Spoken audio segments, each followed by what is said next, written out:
साथियों आज के इस वीडियो में एसएससी जीडी के लिए बिल्कुल रियल पेपर जैसा एक प्रश्न पत्र देखेंगे, जिस पेपर को साथियों आपको अपनी परीक्षा से पहले पहले जरूर देखना चाहिए, क्योंकि आज की इस वीडियो में साथियों चारों विषयों का निचोड़ देखेंगे। जैसे आपके इस बार सवाल पूछे जाएंगे ठीक उसी टाइप के साथियों यहाँ पर क्वेश्चंस लिए गए हैं। और मैं कहूंगा कि अगर आप इन सभी सवालों को तैयार कर लेते हैं तो तकरीबन 30% तो साथियों क्वेश्चंस यहाँ से मेरा मानना है कि फंसेंगे। तो हिंदी होगी, जीके होगी, रीजनिंग होगी, मैथ होगी, हर एक विषय को देखेंगे बहुत अच्छे तरीके से। तो साथियों हिंदी के मैंने इस वीडियो में कितने सवाल लिए हैं? 20 सवाल लिए हैं, और इसमें आपको साथियों 12 से 13 प्रश्नों का टारगेट होना चाहिए आपका, कि 12 से 13 प्रश्न आपको बिल्कुल सही करना है। तो पहला सवाल है, कह रहे कि सेना का पर्यायवाची इसमें से क्या हो सकता है? क्या सेना को सिंधु कहते? नहीं साथियों, सिंधु की अगर बात करते हैं तो सिंधु तो एक तरीके से सागर का पर्यायवाची है। ललित की अगर बात करते हैं, ललित का मतलब होता है क्या? सुंदर। ललित का मतलब क्या होता है? सुंदर होता है। और मंद का मतलब क्या होता है साथियों? धीमा होता है। लेकिन दल शब्द की अगर बात करते हैं तो ये सेना का पर्यायवाची हो जाएगा दल। सेना कह लो। अच्छा, एक तरीके से अगर बात करें तो अनी भी कहते हैं, अनी ये सेना का पर्यायवाची हो जाएगा। उसके अलावा अगर बात करते हैं साथियों सैन्य की अगर बात करें तो सैन्य भी साथियों कहा जाता है सेना को। अगला सवाल है आपकी स्क्रीन पर, कहा जा रहा है कि सीमा ने रोहिणी से कहा कि थकान के नाते तुम्हें उसकी मदद करनी चाहिए, बचपन के नाते, इंसानियत के नाते, या गुस्से के नाते। तो खाली जगह में अगर आप ऑप्शन नंबर सी वाले का चयन कर रहे हैं कि सीमा ने रोहिणी से कहा कि इंसानियत के नाते तुम्हें उसकी मदद करना चाहिए, तो आपका जवाब बिल्कुल करेक्ट हो जाएगा। अगला सवाल देखिए, विलोम पूछा जा रहा है जलमार्ग का। तो जलमार्ग शब्द का विलोम क्या हो जाएगा? देखिए, जल की अगर बात करें थल हो जाएगा, और मार्ग की जगह पर मार्ग आ जाएगा। तो मैं कहूंगा जल मार्ग का विलोम क्या हो जाएगा? थल मार्ग हो जाएगा। अगला सवाल है, कह रहे कि दिए गए वाक्य में गलत वर्तनी ज्ञात कीजिए। मानव का कल्याण ही मनुष्य का धर्म है। तो इसमें दिक्कत कहां पर? देखिए, ये कल्याण लिखा हुआ है, कल्याण थोड़ी ना लिखा जाता है। क्या लिखा जाता है? एक तरीके से कल्याण लिखा जाता है। क्या लिखा जाता है साथियों? कल्याण लिखा जाता है। तो मैं कहूंगा दिक्कत कहां पर है? दिक्कत यहां पर है, और यही आपका बिल्कुल सही जवाब है। अगला देखिए, कहने की जो कुछ वे जानते हैं उसे दूसरों तक पहुंचाने में वे स्वभाव से ही कृपण है। अब यहां पर अगर बात करें तो आपको बताने हैं साथियों, जो कुछ वे जानते हैं उसे दूसरों तक पहुंचाने में वे स्वभाव से ही कृपण है। तो कृपण का विलोम एक तरीके से आपसे यहाँ पर पूछा जा रहा है, तो कृपण का विलोम क्या हो जाएगा? मैं कहूंगा उदार हो जाएगा। क्या? ठीक है, उदार हो जाएगा। राइट आंसर आपका ऑप्शन नंबर बी हो जाएगा। अगला सवाल देखिए, कह रहे निम्नलिखित प्रश्न में 4 विकल्पों में से उस विकल्प का चयन करें जो दिए गए मुहावरे का सही अर्थ वाला विकल्प है। यानी कि आसमान से गिरा खजूर में अटका, तो इसका मतलब साथियों क्या हो सकता है? मुझे बताइए। देखिए, बुरे काम का बुरा फल मिलता है, ये होगा इसका मतलब? नहीं। एक विपत्ति से छूटकर दूसरी विपत्ति में उलझ जाना, ये इसका मतलब होगा। मैं कहूंगा बिल्कुल सही। इस सवाल का जवाब आपका अगर है ऑप्शन नंबर बी, तो बिल्कुल करेक्ट है। अगला सवाल आपकी स्क्रीन पर आपसे पूछा जा रहा है कि उसके मन में ना जाने कितनी वेदना थी, वह जोर जोर से उसास ले रहा था। तो यहां पर अगर बात करें साथियों, यहाँ पर साथियों ऊपर एक तरीके से टाइप होना चाहिए। देखिए, इसका आपसे ये एक तद्भव शब्द है, इसका आपसे तत्सम शब्द पूछा जा रहा है कि तत्सम क्या होगा। तो उसास का तत्सम क्या होता है साथियों? उच्छ्वास होता है। इसलिए उसके मन में ना जाने कितनी वेदना थी कि वो जोर जोर से उच्छ्वास ले रहा था। तो यहाँ पर क्या आएगा साथियों? ऑप्शन नंबर बी वाला शब्द आ जाएगा। अगला सवाल देखिए, कह के युग युगांतर से, क्या साथियों यहाँ पर अगर बात करें युग युगांतर से प्राचीन काल से मतलब होगा, या मतलब ये एक मुहावरा है, और इस मुहावरे का मतलब क्या होता है? प्राचीन काल से, दादी के काल से, तकनीकी जमाने से, या आधुनिक काल से। देखिए, युग युगांतर से इस कहने का मतलब ये है कि प्राचीन काल से, बहुत पुराने समय से। उसके बाद देखिए, ये कभी ना निष्फल होने वाला काम है। रेखांकित शब्द की अगर बात करें, ना निष्फल होने वाला काम, इसके लिए साथियों एक शब्द यहाँ पर क्या हो सकता है? तो जो ना निष्फल होने वाला हो उसको एक तरीके से साथियों क्या कहा जाता है? अमोघ कहा जाता है। आप लोग ध्यान रखें, क्वेश्चन इंपॉर्टेंट है। आंसर आपका ऑप्शन नंबर सी के साथ जाएगा। अगला सवाल आपकी स्क्रीन पर है, आपसे पूछा जा रहा है पूछा जा रहा है कि नेताजी से अपनी सुरक्षा के लिए कई अंग रखा रखे। तो यहाँ पर अंग रखा का आपको बताने साथ तो तत्सम शब्द क्या हो जाएगा, तो इसका तत्सम क्या हो जाएगा, अंग रक्षक हो जाएगा। इसका तत्सम क्या हो जाएगा, अंग रक्षक हो जाएगा, और यही आपका बिल्कुल सही जवाब हो जाएगा। अगला सवाल आपकी स्क्रीन पर है, कह रहे कि सीमा ने रोहिणी से कहा कि थकान के नाते, बचपन के नाते या इंसानियत के नाते उसकी मदद करनी चाहिए। तो इंसानियत के नाते उसकी मदद करनी चाहिए। क्वेश्चन तो रिपीट हो गया। अगला तो सभी दोस्त अगर चाहते हैं एसएससी जीडी 2025 में सिलेक्शन लेना, मेरे मित्र हम बात करेंगे एसएससी जीडी 2025 में, अगर आप सभी चाहते हो कि सिलेक्शन हो जाए आप सभी का, तो आपके लिए मैंने एक इंपोर्टेंट पीडीएफ बनाई मेरे दोस्त, जिसमें आपको हिंदी के 1000 क्वेश्चन देखने को मिलने वाले हैं मेरे भाई, जो आपके एग्जाम में हूबहू मिलेंगे। उसके बाद जीके जीएस के भी आपको मेरे मित्र 1000 क्वेश्चन यहाँ पर देखने को मिलने वाले हैं। कितने, 1000 क्वेश्चन।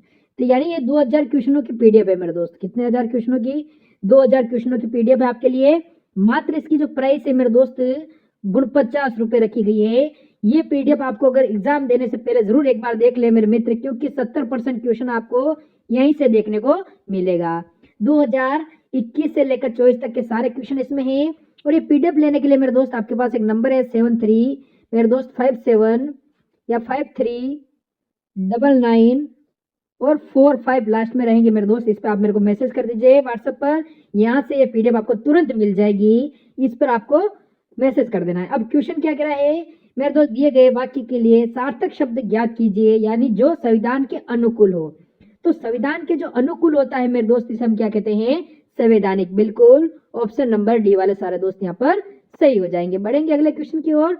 चलो अगला क्वेश्चन देखिए। अगला सवाल देखिए, कह रहे कि ये काम 4 आदमी का है, इसे अकेले मत करो। क्या, ठीक है। देखिए अब यहाँ पर आपको बताना है त्रुटि कहाँ पर है। यह काम 4 आदमी का है, 4 आदमी नहीं होना चाहिए, 4 आदमियों होना चाहिए। क्या होना चाहिए साथियों, 4 आदमियों यहाँ पर होना चाहिए था कुल मिला के। तो दिक्कत कहाँ पर है, दिक्कत साथियों यहाँ पर है, यहाँ पर है, तो यही आपका राइट आंसर। अगला देखिए, कहने के साथियों सीता माता का नाम जानकी भी है, सीता माता का नाम लौकिक है, मतलब कुल मिला के आंसर आपको बताने। तो सीता माता का नाम जानकी भी है, ये आपका राइट आंसर हो जाएगा। सही जवाब आपका अगर है ऑप्शन नंबर ए तो बिल्कुल करेक्ट है। उसके बाद देखिए अगला सवाल है, कह रहे कि अपनी करनी पार उतरनी, इसका मतलब क्या होता है बताइए। गुणहीन व्यक्तियों में कम गुण वाला व्यक्ति राजा माना जाता है, नहीं। जहां रहो वहां के रीति रिवाज के अनुसार रहो, ये इसका मतलब होता है, नहीं। मनुष्य को अपने कर्मों के अनुसार ही फल मिलता है, ये क्या इसका मतलब हो जाएगा, अपनी करनी पार उतरनी, बिल्कुल साथियों ये इसका मतलब हो जाएगा। और यही आपका बिल्कुल सही जवाब भी हो जाएगा। अगला सवाल आपकी स्क्रीन पर है, कहा जा रहा है कि गुलाब के फूल में बहुत से कांटे होते हैं। तो 4 विकल्पों में से उस विकल्प का चयन कीजिए जो कोष्ठक में दिए गए शब्द के पर्यायवाची शब्द का सही विकल्प है। यानी कि कांटे का आपको पर्यायवाची बताना है। तो कांटे की अगर हम बात करते हैं, कांटे को एक तरीके से शूल कहा जाता है। क्या कहा जाता है, देखिए यहाँ पर अगर बात करें, कांटे को कंटक भी कहा जाता है, ये आपको मालूम होना चाहिए। कांटे को कंटक कहते हैं, कांटे को साथियों बाधा भी कहते हैं, और कांटे को सुई भी कहते हैं, और कांटे को शूल भी कहते हैं। तो कुल मिला के राइट आंसर अगर आपका ऑप्शन नंबर डी के साथ है तो मैं कहूंगा आंसर आपका बिल्कुल करेक्ट है भाई, बहुत बढ़िया, वेरी गुड क्लास। अगला सवाल है करके छन्नी कर डालना, तो इसका मतलब क्या होता है, छन्नी कर डालना, रौनक होना, मन में वैराग पैदा होना, शोक विहल कर देना, बेफिक्र होना। तो छन्नी कर डालना यानी कि शोक विहल हो कर देना, ये आपका सही जवाब हो जाएगा। अगला सवाल देखिए, कहा जा रहा है कि सभी भाइयों के बीच संपत्ति के लिए कलह हो रहा है। तो आपको बताने दिए गए वाक्य में गलत वर्तनी आपको ज्ञात करने किस शब्द की साथियों गलत वर्तनी है, ये आपको यहाँ पर साथियों बताना है। चलिए देखिए, ये तो संपत्ति लिखा हुआ है, होना क्या चाहिए थी, संपत्ति होना चाहिए थी। तो ये आपकी शुद्ध वर्तनी हो जाएगी, गलत हो जाएगी। अगला सवाल देखिए, करके दिए गए वाक्य में रेखांकित शब्द का विलोम आपसे यहाँ पर पूछा जा रहा है, यानी कि आधुनिक का आपको विलोम बताना है। तो आधुनिक का विलोम साथियों क्या होता है, पौराणिक होता है। क्या होता है आधुनिक का विलोम, आधुनिक का विलोम साथियों पौराणिक होता है, ये आप लोग याद रखेंगे। राइट आंसर आपका ऑप्शन नंबर बी होना चाहिए। अगला सवाल आपकी स्क्रीन पर है, कहा जा रहा है कि निम्नलिखित प्रश्न में 4 विकल्पों में से उस विकल्प का चयन कीजिए जो कोष्ठक में दिए गए शब्द के तत्सम रूप का सही विकल्प है। आप सभी को यहाँ से जाने के लिए कहा गया है। अब यहाँ शब्द एक तद्भव शब्द है, इसका तत्सम शब्द क्या होता है साथियों, अत्र कहा जाता है। यहाँ को क्या कहा जाता है, अत्र कहा जाता है। तो ये साथियों आपने हिंदी के देखे पूरे के पूरे 20 सवाल, और आपके एग्जाम में भी 20 सवाल आएंगे। कितने क्वेश्चन आपके सही हो पाए एक बार कमेंट में बताइएगा। और अब आप लोग देखिए साथियों, जीके के कितने क्वेश्चन, जीके के और करंट अफेयर के साथियों पूरे के पूरे 20 सवाल, और इसमें से कितने क्वेश्चन आप सही कर पाते हैं, 9 कर पाते हैं, 10 कर पाते हैं, जितने भी कर पाते हैं उसको भी एक बार जरूर बताइएगा। और उसके बाद रीजनिंग को हम लोग देखेंगे और मैथ को देखेंगे। तो कह रहे कि असहयोग आंदोलन बंद कर दिया गया था, तो क्यों बंद कर दिया गया था, चौरी चौरा घटना की वजह से, या काकोरी घटना की वजह से, लोगों की मौत के कारण, या जलियांवाला बाग हत्याकांड के कारण। तो आपको याद रखना है कि चौरी चौरा घटना की वजह से ही असहयोग आंदोलन को साथियों बंद कर दिया गया था। अगला सवाल कह रहे कि संयुक्त राज्य अमेरिका ने किस वर्ष दूसरे विश्व युद्ध में प्रवेश किया था। तो यहाँ पर अगर बात करते हैं साथियों 1941 की अगर बात करें, तो संयुक्त राज्य अमेरिका ने 1941 में दूसरे विश्व युद्ध में प्रवेश किया था। पंचशील का नारा किसके द्वारा दिया गया था, तो पंडित जवाहरलाल नेहरू के द्वारा साथियों पंचशील का नारा दिया गया था। ये आपको यहाँ पर ध्यान रखना है, ठीक है। उसके बाद देखिए अगला सवाल क्या है कि उस भारतीय प्रधानमंत्री का नाम क्या है जिन्होंने संसद में ये घोषणा की थी कि वह मंडल आयोग की सिफारिशों को लागू करेंगे। इस घोषणा से भारत में देशव्यापी विरोध शुरू हो गया था। ये क्वेश्चन साथियों बहुत इंपॉर्टेंट है, और मैं कहूंगा ये सवाल आपके एग्जाम में आ जाए तो ऐसा पॉसिबल है और आ सकता है साथियों। तो वीपी सिंह इन प्रधानमंत्री का नाम आप लोग याद रखना, क्योंकि इन्होंने संसद में घोषणा की थी कि वो मंडल आयोग की सिफारिशों को लागू करेंगे, और इस घोषणा से भारत में देशव्यापी विरोध शुरू हो गया था। अगला देखिए, कहा जा रहा है कि भारतीय संविधान का कौन सा अनुच्छेद कानून के समक्ष समानता प्रदान करता है। तो मैं कहूंगा अनुच्छेद 14 की अगर बात करें तो अनुच्छेद 14 कानून के समक्ष समानता प्रदान करता है। अगला देखिए, कह रही कि विश्व में प्लेटिनम का उत्पादन किस देश में सबसे ज्यादा होता है। तो किस देश में सबसे ज्यादा होता है साथियों, दक्षिण अफ्रीका में सबसे ज्यादा होता है। अगला देखिए, इनमें से कौन सा राज्य पालघाट दर्रे से आपस में जुड़े हुए हैं। तो किसकी किसकी बात चल रही है, मैं कहूंगा केरल और तमिलनाडु की बात चल रही है। यानी कि साथियों केरल और तमिलनाडु राज्य पालघाट दर्रे से आपस में जुड़े हुए हैं। उसके बाद देखिए कौन सा कृत्रिम बंदरगाह है, यानी कि कृत्रिम बंदरगाह की अगर हम बात करते हैं तो जो चेन्नई बंदरगाह है ना, ये एक कृत्रिम बंदरगाह है। ये सवाल आपसे एग्जाम में पूछा जाएगा। उसके बाद देखिए करके किस क्रांति ने तिलहनों के उत्पादन में वृद्धि उत्पन्न की है, बताइए। तो अगर बात करते हैं साथियों पीली क्रांति की, तो आपको याद रखना है कि पीली क्रांति ने तिलहनों के उत्पादन में वृद्धि उत्पन्न की है। उसके बाद देखिए भारत में निम्न में से क्या अप्रत्यक्ष कर की श्रेणी में है। तो क्या अप्रत्यक्ष कर की श्रेणी में है साथियों, आपसे पूछा जा रहा है। तो सेवा कर आपका यहाँ पर सही जवाब हो जाएगा। यानी कि साथियों अप्रत्यक्ष कर एक तरीके से, यानी कि सेवा कर की अगर हम बात करते हैं तो ये क्या है, ये एक अप्रत्यक्ष कर है। उसके बाद देखिए कहा जा रहा है साथियों कि स्टार्ट अप इंडिया योजना उन संस्थाओं पर लागू होती है जिनके पिछले वर्ष का वार्षिक कारोबार कितने से अधिक नहीं होना चाहिए। तो साथियों 25 करोड़ से अधिक नहीं होना चाहिए, ये आप लोग याद रखेंगे। राइट आंसर आपका ऑप्शन नंबर डी हो जाएगा। उसके बाद देखिए अगला सवाल है आपकी स्क्रीन पर, कहने के प्राथमिक क्षेत्र में श्रमिक एक वर्ष में ज्यादातर समय बेरोजगार रहते हैं, ठीक है। इसलिए यदि इनमें से कुछ श्रमिक प्राथमिक क्षेत्र से अन्य क्षेत्रों में स्थानांतरित किए जाते हैं तो कुछ प्राथमिक उत्पादन में कोई बदलाव नहीं होगा। इस प्रकार की बेरोजगारी को जाना जाता है किस रूप में, तो इस प्रकार की बेरोजगारी को अंतर्निहित बेरोजगारी के रूप में जाना जाता है। किस प्रकार में, अंतर्निहित बेरोजगारी के रूप में जाना जाता है। उसके बाद देखिए अगला सवाल, यानी कि रोजगार के अवसरों की कमी की सबसे सही व्याख्या है। यानी कि आपको बताना है कुल मिला के क्या मजदूरों को अपने किए गए कार्य की मजदूरी नहीं मिलती तो उसको कहा जाता है रोजगार के अवसरों में कमी। क्या श्रमिक जितना काम करने में सक्षम है उससे कम अगर काम मिल रहा है तो उसको कहा जाता है रोजगार में कमी। इसलिए आपका राइट आंसर जो होना चाहिए वो ऑप्शन नंबर बी के साथ जाएगा। अगला सवाल आपकी स्क्रीन पर, यानी कि कितने माप से अधिक ध्वनि को शोर का नाम दिया जाता है। तो अगर साथियों 80 डेसिबल से ध्वनि अधिक है तो उसको क्या कहा जाता है, शोर का नाम दिया जाता है। अगर साथियों 30 से 40 के आसपास डेसिबल की है तो ये साथियों नॉर्मली बातचीत जो की जाती है ना, साधारण बातचीत की श्रेणी में आ जाएगी। उसके अलावा अगर बात करते हैं साथियों, अगर 50 से 60 डेसिबल की ध्वनि है तो उसको कहा जाएगा भाई जोर से बात हो रही है। क्या? जब जोर से बातचीत होती है, ठीक है ना। उसके अलावा अगर बात करें जैसे कि जो ट्रैक्टर वगैरह की आवाज होती है ना साथियों, तो ये 90 से 95 के अंतर्गत आती है। ठीक है, आपने सायरन सुना होगा, अगर बहुत दूर सायरन होता है तब भी आप तक उसकी आवाज पहुंचती है, तो ये 110 से 120 डेसिबल के बीच की होती है। तो कुल मिला के अगर ध्वनि का शोर कहना है तो साथियों 80 डेसिबल उसकी ध्वनि होगी। एथिलीन ग्लाइकोल को एंटी फ्रीज के रूप में साथियों पानी में मिलाने पर क्या होता है? तो आपसे पूछा जा रहा है उसे कार के रेडिएटर की सफाई हेतु प्रयोग किया जाता है। ये केवल पानी के क्वथनांक को कम करता है, ये केवल पानी के क्वथनांक को बढ़ाता है, ये पानी के हिमांक को कम करता है और पानी के क्वथनांक को बढ़ा देता है। तो अगर ये सवाल साथियों आपसे पूछा जाए तो आंसर आपका जो होगा, जो मैंने यहाँ पर आपको बताया, ऑप्शन नंबर डी, यानी कि एथिलीन ग्लाइकोल को एंटी फ्रीज के रूप में पानी में मिलाने पर पानी के क्वथनांक को ये कम कर देता है और पानी के हिमांक को कम कर देता है और क्वथनांक को साथियों बढ़ा देता है। अगला देखिए करके, दुनिया के सबसे बड़े जल विद्युत बांध का निर्माण कौन सा देश कर रहा है? ये होना चाहिए, बताइए।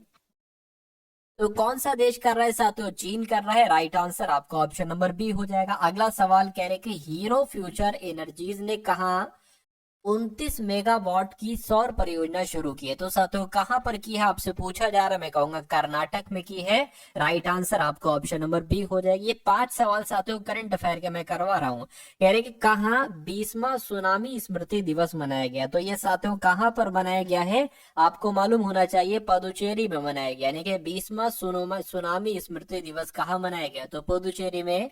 कहा 75वीं अंतरराष्ट्रीय अंतरिक्ष यात्री कांग्रेस शुरू हुई है?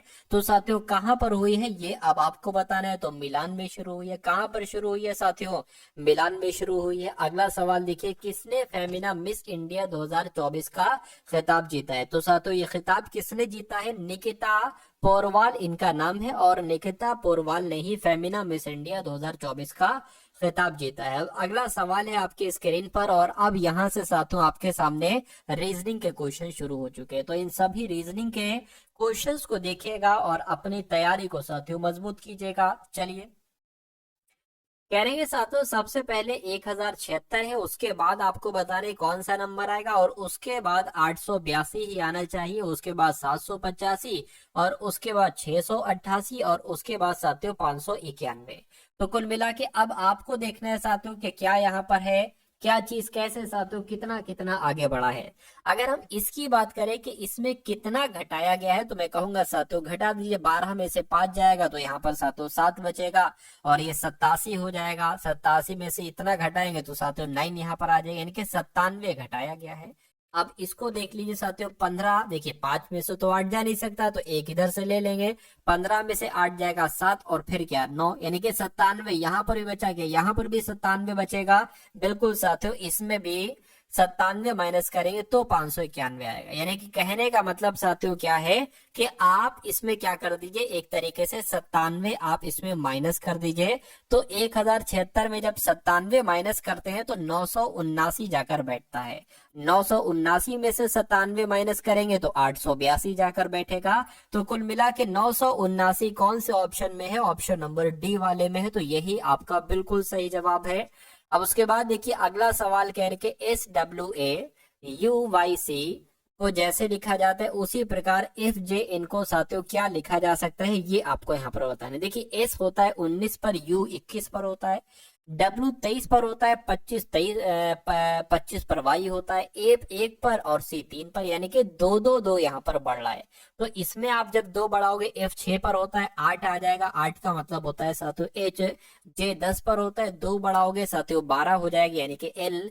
N से 2 बढ़ाओगे तो साथियों P हो जाएगा। तो HLP कौन से ऑप्शन में लिखा हुआ है? HLP ऑप्शन नंबर बी में लिखा हुआ है। तो जिनका आंसर यहाँ पर ऑप्शन नंबर बी के साथ था तो बिल्कुल सही था। अब उसके बाद देखिए फिर से एक अच्छा सा नंबर सीरीज वाला सवाल है, क्योंकि नंबर सीरीज से संबंधित 2 से 3 सवाल आपसे साथियों पूछे जा सकते हैं। कह रहे कि 242 है, उसके बाद साथियों 264 है, उसके बाद आपको बताना है कौन सा नंबर यहाँ पर आएगा, और फिर यहाँ पर 308, और फिर यहाँ पर साथियों 330, और फिर यहाँ पर साथियों 352 आएगा। तो कुल मिला के यहाँ पर साथियों कितना एक तरीके से प्लस किया गया है, ठीक है, 2 ये हो जाएगा, और ये साथियों 2 यानी कि 22 प्लस किया गया है। यहाँ पर कितना प्लस किया है, मैं कहूंगा साथियों यहाँ पर भी 22 किया गया है, और यहाँ पर कितना प्लस किया गया, यहाँ पर भी 22 किया गया, यानी कि यहाँ पर भी साथियों 22 प्लस ही किया जाएगा। तो 4 6 हो जाएगा, और ये आपका 28 हो जाएगा, यानी कि 286 कौन से ऑप्शन में है, 286 ऑप्शन नंबर बी वाले में है। अगला सवाल आपकी स्क्रीन पर देखिए सवाल को और बताइए सही जवाब। कहेंगे साथियों नीचे दिए गए समीकरण में कौन से दो संख्याएं हैं, ठीक है, इनको आपस में बदलने पर निम्नलिखित समीकरण का समीकरण सही हो जाएगा। तो अगर साथियों प्लस की जगह पर ये माइनस होगा, शायद प्लस की जगह पर माइनस, माइनस की जगह पर प्लस कर दे, और 2 की जगह पर 5, 5 की जगह पर माइनस कर दे, तो ये होगा। या मतलब कैसे क्या साथियों यहाँ पर हो सकता है, इसमें साथियों हम लोग डी से चले तो गुणा की जगह पर प्लस, और साथियों प्लस हो वहां पर गुणा लिख देना, 4 की जगह पर 5 और 5 की जगह पर 4 आप लिख देना। तो सबसे पहले अगर बात करें, देखिए साथियों 5 है तो 5 की जगह पर 4 आ जाएगा, 7 की जगह पर 7 रहेगा, 4 है तो 4 की जगह पर 5 आ जाएगा, 8 का 8 रहेगा, 2 का 2 रहेगा। अब देखिए बराबर 17 आना है। अब माइनस है, माइनस का कोई दिक्कत नहीं, माइनस आ जाएगा। गुणा है, गुणा की जगह पर प्लस आएगा, गुणा की जगह पर प्लस आ जाएगा, और प्लस की जगह पर क्या आ जाएगा, गुणा आ जाएगा, भाग की जगह पर भाग आएगा। इसको सॉल्व करिए, अगर सॉल्व करने पर अगर 70 आ जाता है तो ये हमारा सही जवाब हो जाएगा, वरना फिर ऑप्शन नंबर सी वाले को चेक करेंगे। अब देखिए भाग की अगर बात करें सबसे पहले तो 4 आएगा, 4 गुणा 5 कितना हो जाएगा आपका, 4 पंजे 20 हो जाएगा, 20 प्लस साथियों 4 माइनस 7 आपका हो जाएगा। ठीक है ना, इतना क्लियर है इतनी बात, चलिए कोई दिक्कत नहीं। अब अगर साथियों यहाँ पर हम लोग बात करें,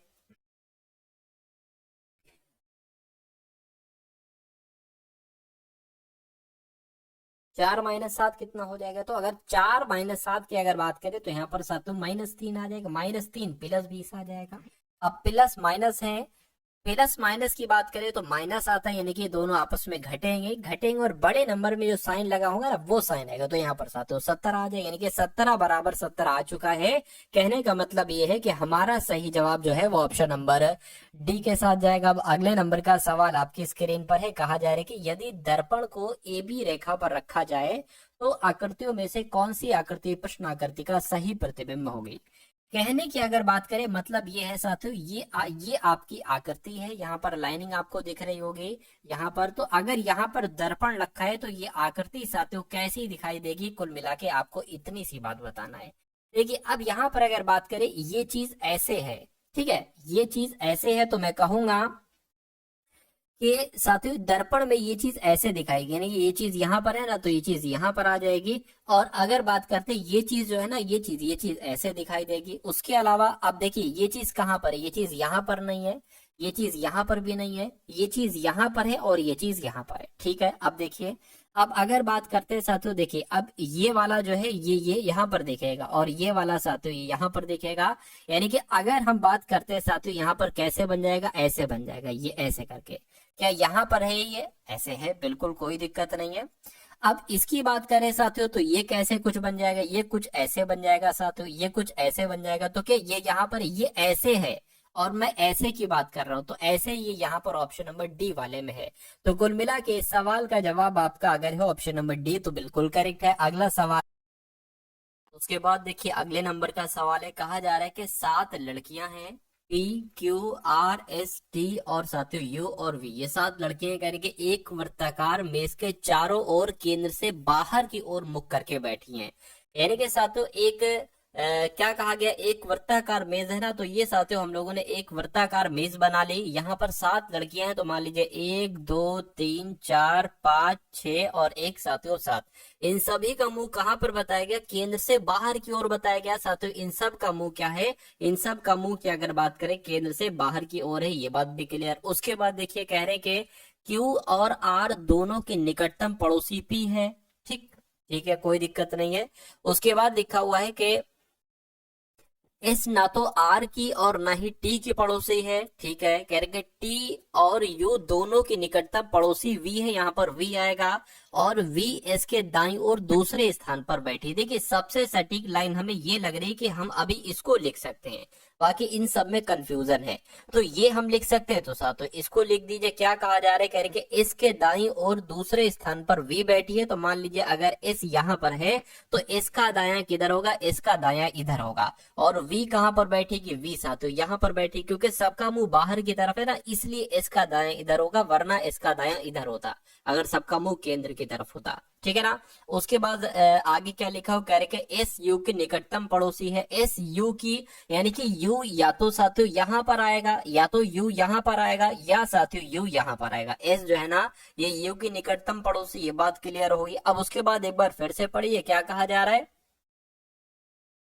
अच्छा ये वाली लाइन होगी, देखिए टी और यू दोनों की निकटतम पड़ोसी वी है, ठीक है। एस क्या लिखा हुआ है, टी और यू, तो टी और यू मान लीजिए साथियों यहाँ पर है, ठीक है।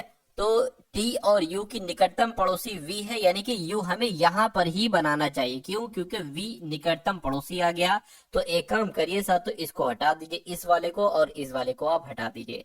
ये लाइन भी अब क्लियर हो गई, ठीक है। यू की निकटतम पड़ोसी एस है, यू की निकटतम पड़ोसी एस है, ये बात भी क्लियर हो गई। अब यहां से पढ़िए दोबारा से, यानी कि क्यू और आर दोनों की निकटतम पड़ोसी पी है। तो Q और R दोनों के निकटतम पड़ोसी P है। अभी इसको स्किप करो। कह रहे कि S ना तो R की और ना ही T की निकटतम पड़ोसी है, यानी कि साथियों S ना तो R की, यानी कि R ना तो यहाँ पर बनेगा, ठीक है। और कह रहे कि T और U दोनों के निकटतम पड़ोसी V है। T और U दोनों के निकटतम पड़ोसी V, यानी कि T साथियों यहाँ पर आ जाएगा, बिल्कुल आ जाएगा। अब क्या हमारा सॉल्व हो सकता है, अब क्या हो सकता है एक्स्ट्रा, देखिए, ठीक है। देखिए बार बार पढ़ना पड़ेगा तभी, क्योंकि ये क्वेश्चन थोड़ा सा हार्ड क्वेश्चंस में से आता है, ठीक है। तो अगर इसको करने में आपको 1.5 मिनट लग जाए, ठीक है, या कभी कभी कुछ क्वेश्चन ऐसे होते हैं कि 2 मिनट भी लग जाते हैं, तो आप उनको कर लो, क्योंकि और सारे क्वेश्चन तो आप साथियों 30 40 सेकंड में उड़ा रहे होंगे। चलिए ये थोड़ा सा कठिन है, तो इसको देख लीजिए। कह रहे कि क्या क्या हो गया, अब ये देखिए Q और R दोनों की निकटतम पड़ोसी P है। Q और R दोनों की निकटतम पड़ोसी P है।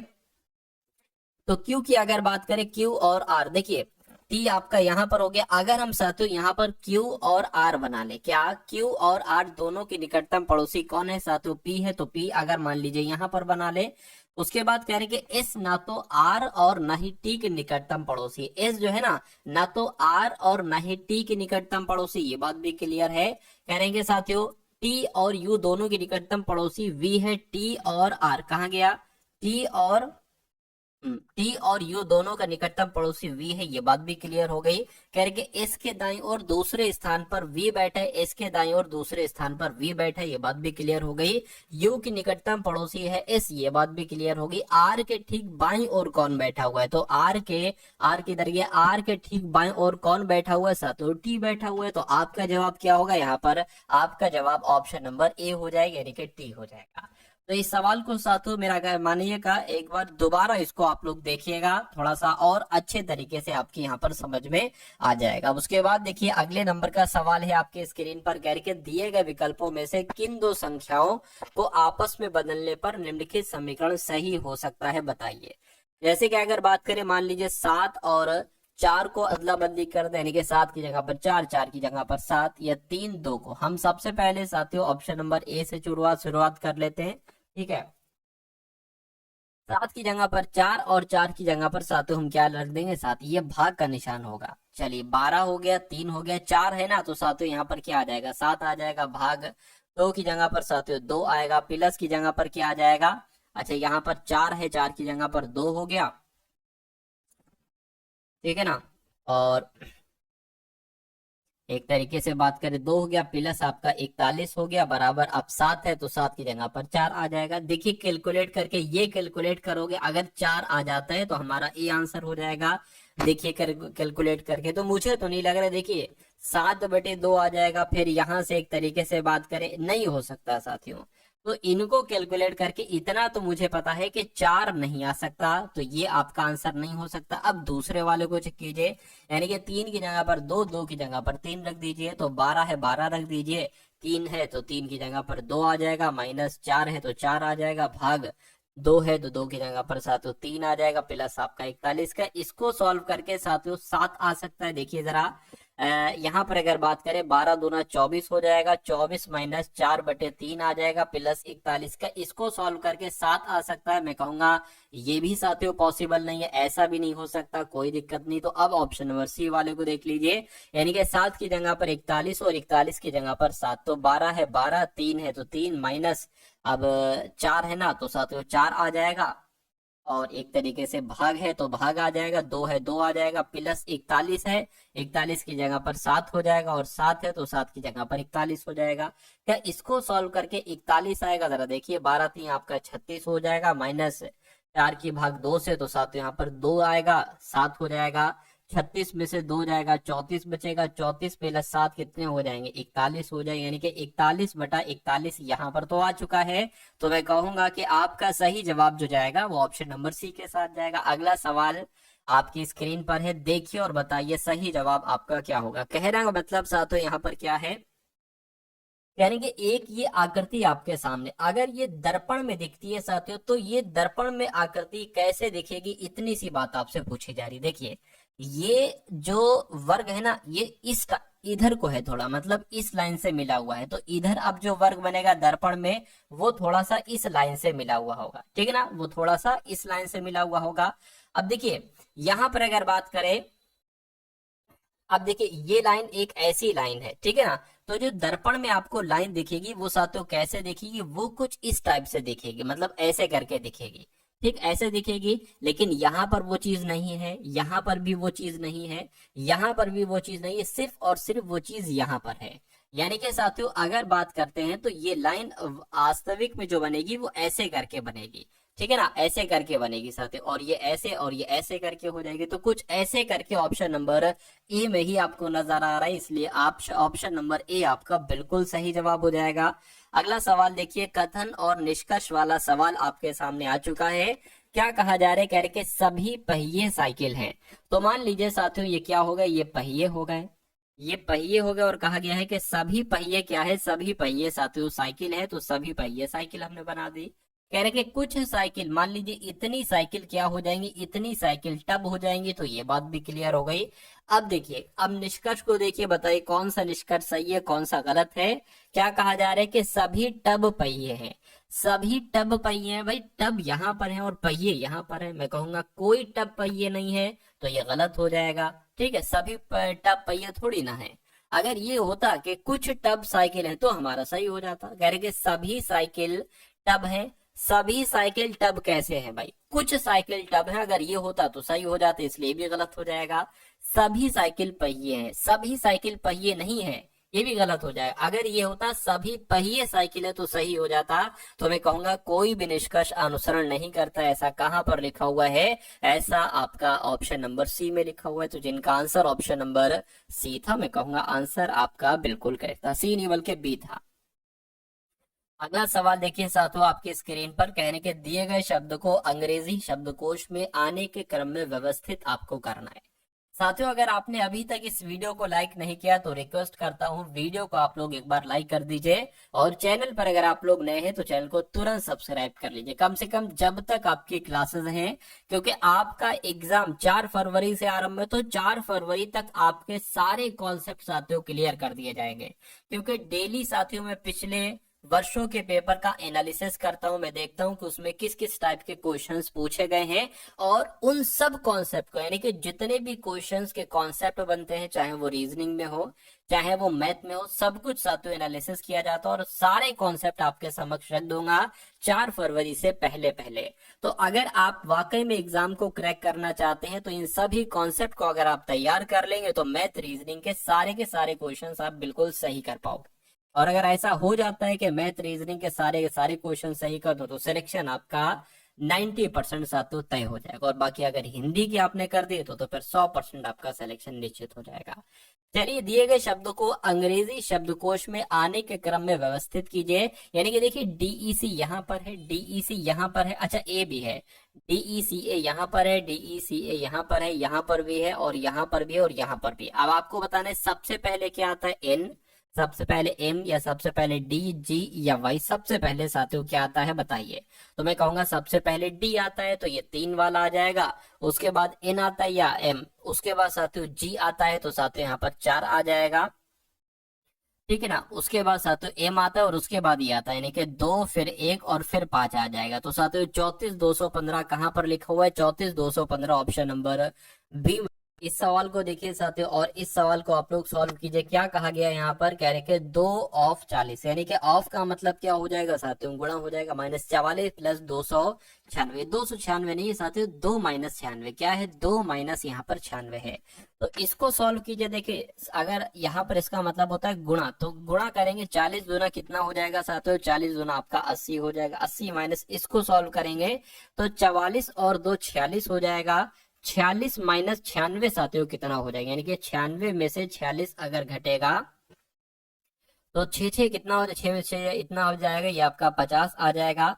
अब लेकिन माइनस का 50 बचेगा, ठीक है, क्योंकि बड़ी संख्या में माइनस है, तो माइनस एक ये, और एक ब्रैकेट के बाहर भी तो साथियों माइनस है, ब्रैकेट के बाहर, तो माइनस माइनस ये प्लस हो जाएगा, ठीक है। तो मैं कहूंगा 80 प्लस 50 यहाँ पर हो जाएगा, और 80 प्लस 50 कितना होता है? 130 होता है। तो इस सवाल का जवाब आपका किस ऑप्शन के साथ जाएगा? ऑप्शन नंबर सी, 130 के साथ जाएगा। उसके बाद देखिए कहा जा रहा है कि 33% की छूट के बाद एक वस्तु 2546 रुपए में बेची जाती है, वस्तु का अंकित मूल्य क्या है? देखिए किसी वस्तु को अगर 33% की छूट पर बेचा जाता है तो मेरे ख्याल से वो 67% में बेची जाएगी, और 67% में जब वो वस्तु बेची जाती है तो वो वस्तु 2546 में बेची जा रही है। इनका कहने का मतलब है, तो कहने का मतलब है 67% की वैल्यू 2546 है। आप अंकित मूल्य निकाल लीजिए, यानी कि 100% की वैल्यू साथियों आप निकाल लीजिए। तो ये 25/46 ये क्या हो जाएगी? ये 1% की वैल्यू हो गई। 100% की वैल्यू निकालना है तो 100 से साथियों आपको क्या कर लेना है? आपको गुणा कर लेना है। तो इसको आपको साथियों कैलकुलेट करना है बस, और आपको कुछ नहीं करना है। तो इसको साथियों हम कैलकुलेट करा लेते हैं। देखिए 2546 और साथियों 67, तो अगर 67 की गुणा किससे करे साथियों? 254 के आसपास जो है ना वो आपको मिल जाए। अगर साथियों 67 तिया देखते हैं, 7 तिया आपका 21, 6 तिया 18, 19 20, यानी कि 201 हो जाएगा, ठीक है। 201 हो जाएगा कितना? तिया। अब कितना बचेगा? 3, और यहाँ पर 5 बचेगा। अभी नहीं हो पाएगा तो साथियों ये ले लीजिए। अब अगर हम बात करें 67 किससे गुणा करें? अगर 67 की 8 से गुणा करें तकरीबन, ठीक है, अगर 67 की गुणा 8 से करते हैं तो तकरीबन देख लीजिए कितना आ जाएगा? 7 अट्ठे 56 आ जाएगा, 6 छंग 36, 6 42 छट्टे 48 आ जाएगा, 48 और ये आपका 53 हो जाएगा। तो अट्ठे कितना हो गया साथियों? 536, यानी कि पूरा पूरा ये तो कट गया, ठीक है। तो इसको काटोगे साथियों, यहाँ पर 38 आ जाएगा, और 2 0 ये वाले लग जाएंगे। तो मैं कहूंगा साथियों वस्तु का अंकित मूल्य कितना आ जाएगा? 3800 आ जाएगा, और 3800 क्या हो जाएगा? आपका सही जवाब हो जाएगा। उसके बाद देखिए अगला सवाल क्या कहा जा रहा है, देखिए जरा। कह रहे कि एक मिश्रण में अम्ल है और पानी है। क्या है? अम्ल है और पानी है, और अम्ल और पानी का अनुपात 4:7 है। कह रहे कि इसमें 10 लीटर पानी मिलाया जाता है। अब देखिए यहाँ पर अगर सातों हम लोग बात करते हैं, ध्यान से देखिए, अम्ल कितना है? अम्ल आपका सातों 4x है, और पानी कितना है? पानी आपका 7x है, ठीक है। कहेंगे कि 10 लीटर पानी मिलाया जाता है, तो पानी ये है ना 7x पानी है, तो इसमें 10 लीटर पानी मिलाया जाता है, पानी मिला दिया हमने। कहेंगे तो अम्ल और पानी का अनुपात कितना हो जाता है? तो अम्ल और पानी का अनुपात 8:19 हो जाता है। अम्ल का अनुपात 8 हो गया, पानी का अनुपात 19 हो गया। तो मिश्रण में अम्ल की मात्रा कितनी होगी? तो अम्ल की मात्रा मिश्रण में कितनी है साथियों? 4x है, यानी कि 4x की वैल्यू आपको निकालना है। तो इसको साथियों आप क्या करा लीजिए, इसको आप एक तरीके से यहाँ पर साथियों कैलकुलेट करा लीजिए। 19 चौक साथियों कितना हो जाएगा? एक तरीके से 76 हो जाएगा। तो यहाँ पर क्या आ जाएगा साथियों? इसकी जब गुणा होगी 19 चौक 76, यानी कि 76x आपका यहाँ पर आ गया, और बराबर क्या आ जाएगा? 7x की गुणा 8 से होगी, 7 अट्ठे 56, यानी कि 56x यहाँ पर आ जाएगा, प्लस 8 धाम 80, 80 यहाँ पर आ जाएगा। अब 76x ये हो गया बराबर के उधर है 56 प्लस का, इधर आएगा माइनस का हो जाएगा, बराबर आपका क्या हो जाएगा 80 हो जाएगा। 76 में से 56 साथियों घटेगा तो कितना बचेगा, तो 20x बचेगा, यानी कि 20x बराबर 80 हो जाएगा। और x बराबर क्या हो जाएगा साथियों 80/20 हो जाएगा। इसको कट करेंगे तो 20 चौक 40, यानी कि x बराबर साथियों 4 आ जाएगा। हमें पता क्या करना था, मिश्रण में अम्ल की मात्रा कितनी है। तो हमने साथियों देखिए अम्ल की मात्रा 4x है और साथियों पानी की मात्रा 7x है। तो अगर अम्ल की मात्रा पूछी जाती और अम्ल की मात्रा ही पूछी जा रही है तो x की वैल्यू 4 है, 4x की वैल्यू आपको बताना है, तो 4 गुणा 4 यानी कि 16 लीटर जो हो जाएगी वो अम्ल की मात्रा हो जाएगी। अम्ल की मात्रा अगर पानी की मात्रा पूछा जाता तो साथियों 7 गुणा 4 आप बता देते तो 28 आपका आंसर हो जाता। उसके बाद देखिए अगला सवाल है, कहा जा रहा है कि 15 लड़कों के एक समूह की औसत आयु कितनी है, 24 वर्ष है। 13 वर्ष की आयु वाला एक लड़का समूह को छोड़ देता है और एक नया लड़का समूह में शामिल हो जाता है। कहने के उस समूह की औसत आयु 1 वर्ष साथियों बढ़ जाती है, तो नए लड़के की आयु क्या है। सबसे पहले यहाँ पर पहली लाइन को देखिए, क्या कहा जा रहा है साथियों, 15 लड़कों के समूह की औसत आयु 24 है। तो 15 लड़कों का एक समूह है और इसकी औसत आयु कितनी है साथियों 24 है। तो अगर मैं आपसे कहूं कि 15 लड़कों की कुल मिला के आयु कितनी है, तो आपको 15 की गुणा 24 से कराना पड़ेगी। 15 चौक आपका 60 हो जाएगा, 15 दुना आपका 30 हो जाएगा, 063 यानी कि 360 में कहूंगा। ठीक है, 15 लड़कों की कुल मिला के आयु कितनी हो जाएगी, 360 हो जाएगी। कह रही 13 वर्ष की आयु वाला एक लड़का समूह को छोड़ देता है। ठीक है, यानी कि अगर साथियों यहाँ पर हम लोग बात करते हैं 13 वर्ष, एक तरीके से इसमें हमें माइनस करना, क्योंकि कुल आयु ये है और 360 में से 13 वर्ष का एक लड़का साथियों इसको छोड़ देता है, तो कितनी आयु बचती है, 347 आयु बचती है। यानी कि अब टोटल एक लड़का तो छोड़ गया है, अब टोटल आयु का योग 347 बचता है। ठीक है, और कहेंगे एक नया लड़का आता है, इसमें कुछ नया एक लड़का आता है, उस समूह की औसत आयु 1 वर्ष बढ़ जाती है। ठीक है ना, क्या होती है, 1 वर्ष बढ़ जाती है। यानी कि टोटल अब लड़के 15 हो गए, एक घटा और एक बढ़ गया। ठीक है, अब एक बढ़ जाती है औसत आयु, यानी कि पहले औसत आयु 24 थी, अब कितनी होगी साथियों 25 वर्ष हो गई। तो अब देखिए ये तो एक तरीके से 15 लड़कों की, ठीक है ना, इस 15 लड़कों नहीं ये बल्कि 14 लड़कों का योग है। ठीक है, अब ये 15 लड़कों का, इसको अब साथियों गुणा कराइए, यानी कि 25 की गुणा 15 से आप लोग कराइए। 25 पंजे कितना आपका हो जाएगा, 125 हो जाएगा, और ये 25 एकम 25 हो जाएगा, 5 7 3, यानी कि अब कितनी आ जाएगी साथियों 375 आ जाएगी। अब इन दोनों का डिफरेंस जब आप कराओगे तो आपको नए लड़के की आयु मालूम पड़ जाएगी, यानी कि 375 में से 347 को घटाओगे तो नए लड़के की आयु आपको मालूम पड़ जाएगी। ये 15 हो जाएगा, 15 में 7 जाएगा, 8 बचेगा, ये 6 हो जाएगा, 2 बचेगा, यानी कि 28 वर्ष जो होगी उस नए लड़के की आयु होगी। और 28 वर्ष आपका यहाँ पर बिल्कुल सही और सटीक जवाब हो जाएगा। ठीक है ना, तो यहाँ पर साथियों आप लोगों ने देखे मैथ के कुछ चुनिंदा क्वेश्चन।